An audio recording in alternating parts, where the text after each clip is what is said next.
Welcome back my friends. आज हम लोग दृढ़ पिंड की घूर्णन गति के सूत्र एक जगह समरी तैयार करेंगे, फिर हम लोग न्यूमेरिकल की तरफ बढ़ेंगे। ओके, तो चलिए चैप्टर का नाम बता लीजिए, दृढ़ पिंड के घूर्णन गति के सूत्र।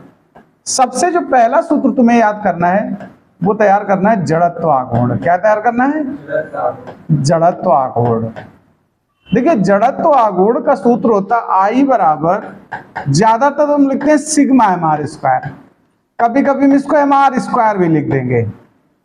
और अगर हम इसको कहें रेडियस ऑफ जायरेशन यानी कि घूर्णन त्रिज्या के रूप में, तो घूर्णन त्रिज्या के पदों में, तो अगर घूर्णन त्रिज्या के रूप में लिखना हो, जैसे देखो घूर्णन त्रिज्या का भी सूत्र जान लो, घूर्णन त्रिज्या, इसको देखो बनाते इस फार्मूले से, I इक्वल टू एम के स्क्वायर होता है। ये जो k है ना, इसको घूर्णन त्रिज्या कहते हैं। इसका सूत्र बनेगा I अपान m का अंडर रूट। ठीक है, एक तो ये, अच्छा वैल्यू समझते जाना, k घूर्णन त्रिज्या हो गई, I क्या है? जड़त्व आघूर्ण, m क्या है? द्रव्यमान। ठीक है, एक और सूत्र देखो, मतलब सूत्र तो बहुत है, कुछ हम लिख रहे हैं आपके सामने और उनकी सेंस जरूर समझते जाइएगा।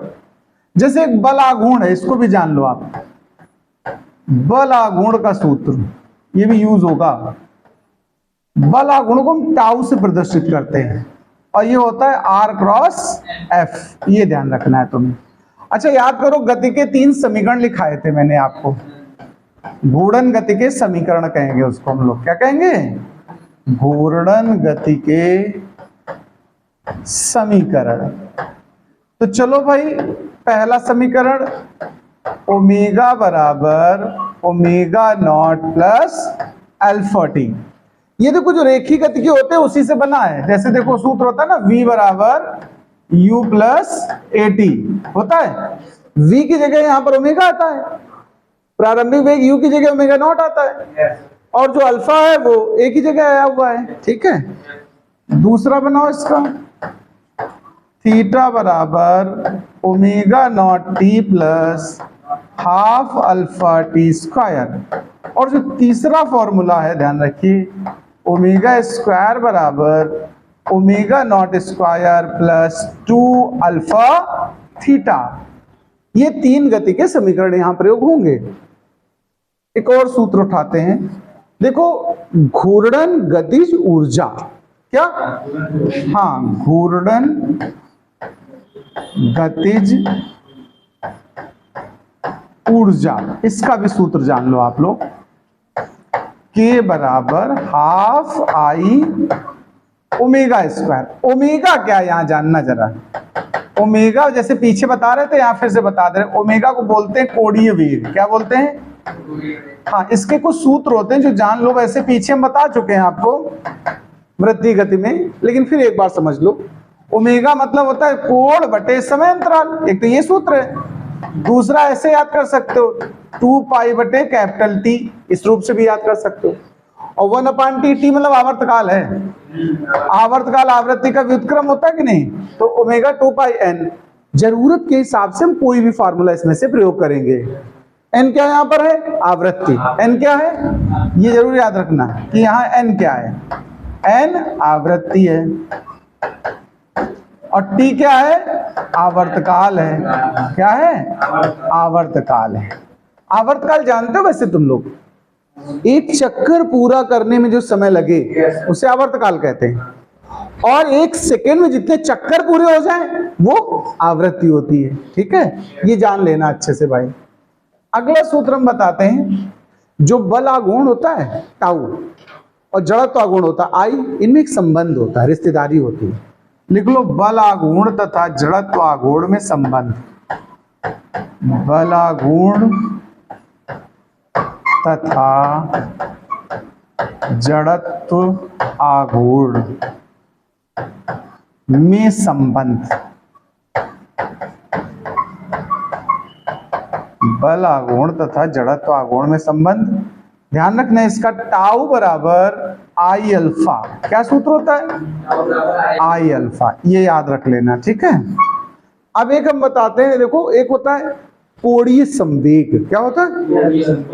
हाँ, उसका भी सूत्र याद कर लो, कोणीय संवेग। इसको जे से प्रदर्शित करते हैं। कैसे? जे बराबर MVR होता है। क्या होता है? या ऐसे भी कह सकते हो, देखो एक्चुअली में R से गुणा किया गया होता है रेखीय संवेग में। रेखीय संवेग P होता है कि नहीं होता है? P में R से गुणा कर दो और P ही MV है, तो MVR बन जाता कि नहीं बन जाता है? एक तो तुम्हें ये सूत्र याद रखना चाहिए कोणीय संवेग का। एक संबंध होता है कोणीय संवेग और जड़त्व आघूर्ण में संबंध। कोणीय संवेग और जड़त्व आघूर्ण में संबंध। कोणीय संवेग तथा जड़त्व आघूर्ण में संबंध। जड़त्व आघूर्ण में संबंध। चलो इनका संबंध देखते हैं कैसा आएगा। देखो जो कोणीय संवेग है इसे तो हम जे लिखते हैं और जड़त्व आघूर्ण आई होता है। सूत्र होता है जे बराबर आई ओमेगा। ये ध्यान रखना है, लेकिन कांस्टेंट भी रहता है। आप चाहो तो इसके आगे क्या लिख सकते हो? नियतांक। इनका गुणनफल कांस्टेंट होता है। अगले प्रश्न पे हम बात करते हैं, ठीक है। एक संबंध होता है, देखो कोणीय संवेग और बल आघूर्ण में संबंध। कोणीय संवेग और बल आघूर्ण में संबंध। बल आघूर्ण में संबंध। चलो इसकी बात कर लेते हैं। कोणीय संवेग क्या होता है पता है? जे। और जे का अगर dj अपान dt कर दो तो ये बल आघूर्ण टाउ बन जाता है। ये याद होगा तुम्हें। हाँ, dj पर ताऊ जी नाचे, ठीक है। तो dj अपान dt और ये t मतलब टाउ यानी ताऊ जी, ठीक है। अच्छा, और एक संबंध देखो, आपको याद होगा समांतर अक्ष प्रमेय और लंब अक्ष प्रमेय पढ़ाएंगे। तो चलो पहले हम बात करते हैं समांतर अक्ष प्रमेय की सूत्र। समांतर अक्ष प्रमेय, इसका सूत्र देखो। किसी भी अक्ष के परिता जड़त्व आघूर्ण, द्रव्यमान के परिता, द्रव्यमान केंद्र के परिता जड़त्व आघूर्ण, संपूर्ण द्रव्यमान और दोनों समांतर अक्षों के बीच की दूरी के वर्ग के गुणनफल के योग के बराबर होता है। अब आ जाओ लंब अक्ष प्रमेय। जो लंब अक्ष प्रमेय है, देखो किसी एक लंब अक्ष का निकालते हैं, अन्य दो लंब अक्षों के योग के बराबर होती है। IX plus IY। ये तुम्हारा 11 नंबर हो गया अपना। अगला सूत्र देखो, सूत्र बहुत है, जितने में याद आते जा रहे हैं हम लिखते जा रहे हैं, ठीक है। कोई भूल जाए तो तुम लोग देख के बताना थ्योरी से। अब भी बात करता हूं, देखो अब कुछ जड़त्व आघूर्ण विशेष आकृतियों के, जैसे सबसे पहले वृत्त का। किसका? वृत्त का जड़त्व आघूर्ण। इसके देखो 4 केस थे। वृत्त का जड़त्व आघूर्ण, इसके 4 केस हैं। ध्यान देना कौन कौन से हैं। पहले हमने सबसे पहले कहा था द्रव्यमान केंद्र से, द्रव्यमान केंद्र से तथा वृत्त के तल के लंबवत, वृत्त के तल के लंबवत अक्ष के परिता जड़त्व आघूर्ण। तल के लंबवत अक्ष के परिता जड़त्व आघूर्ण। लंबवत अक्ष के परितः जड़त्व आघूर्ण। इसको जरा समझना।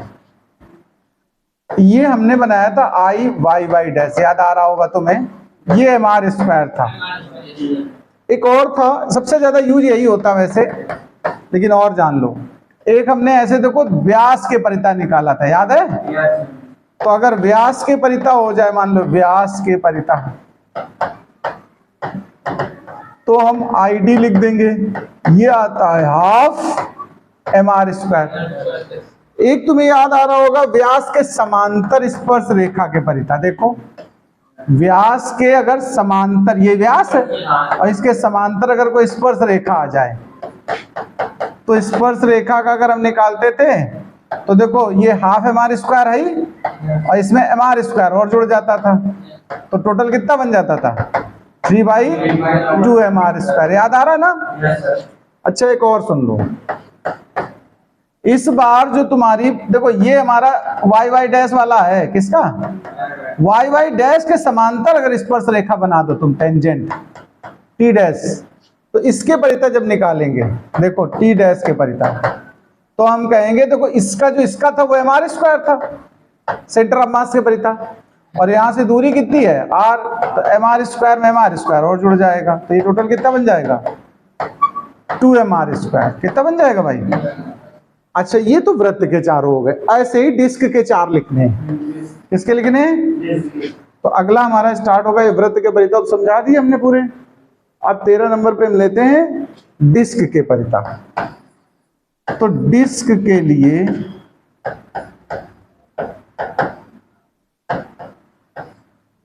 जड़त्वाकोण,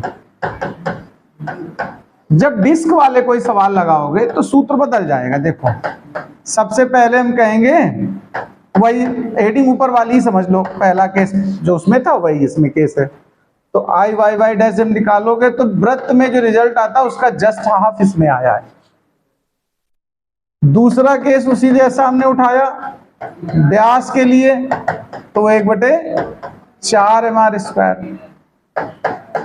तीसरा हमने स्पर्श रेखा जो व्यास के परिता बनाई थी उसके लिए, सुनो व्यास के समांतर अगर बनेगी स्पर्श रेखा कोई, तो इस चीज में mr स्क्वायर और जुड़ जाएगा। ये व्यास वाला उठा लिया सीधा, व्यास वाला ICM हो गया, mr स्क्वायर और जोड़ दो, तो ये कितना बन जाएगा 5/4 mr स्क्वायर।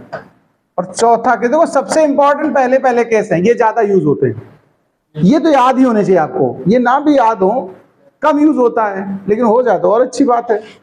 एक और आई टी डैश, मतलब टी डैश मतलब कौन सा, ये स्थिति देखो डिस्क ऐसे है, ये सेंटर ऑफ मास से वाई वाई डैश गुजर रहा है और इसके समांतर जो स्पर्श रेखा डाली है इसके लिए, तो इसके देखो सेंटर ऑफ मास वाला तो रिजल्ट 1/2 mr स्क्वायर है। देखो और हमेशा ये चीज mr स्क्वायर जोड़ते हैं इसमें, तो टोटल ये कितना बन जाता है 3/2 mr स्क्वायर। डिस्क के सभी केस हो गए।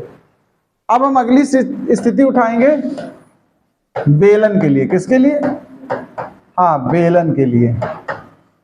बेलन के लिए अगर हम बात करें जड़त्वाकोण तो क्या होगा, देखो एक बेलन बना दो ऐसे, देखो मैं इसकी बात कर रहा हूं, इसके खुद के अक्ष के परिता इसको बोलते हैं, एक्स एक्स डैश मान लो अक्ष का नाम। बेलन के खुद के अक्ष के परिता अगर निकालोगे तो एक्स एक्स डैश कितना निकलता है पता है? जितना कि वृत्त का होता है, और वृत्त का कितना होता है mr स्क्वायर। ठीक है, एक और देख लो खोखले गोले का और ठोस गोले का। तो पहले ठोस गोले का जान लो। किसके लिए? ठोस गोले का जड़त्वाकोण। तो ये प्रयोग होगा तुम्हारा जब ठोस गोले का निकालोगे तो 2/5 mr स्क्वायर क्या यूज होगा। और अगर खोखला गोला इस्तेमाल कर रहे हो, खोखले गोले के लिए,